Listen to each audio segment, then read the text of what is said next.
Hello hi नमस्कार जय जगन्नाथ आमे बाहरी पड़लु पाताली श्रीक्षेत्र तो चलुन जिमा पाताली श्रीक्षेत्र एटा मोर माँ आ तार नाते पूरा फुल मस्ती करूछन फुल एंजॉय संगे संगे आमको लगी पड़े भोग तो आम भल होटेल देखिरी खाई पकासु खाई सारा पर फिर आम बाहरी पड़सु पाताली श्रीक्षेत्र। ये गरम देखिक सबको जिते कष्ट होती से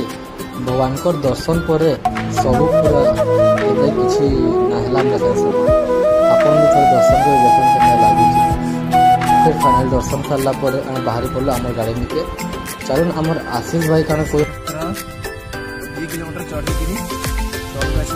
ये जगह को कौ टाइम आसा कथा सब दिन आसो खरा दिन आसो सांगर कौन आने कथा पानी बोतल धरिकी आसନ୍ତୁ।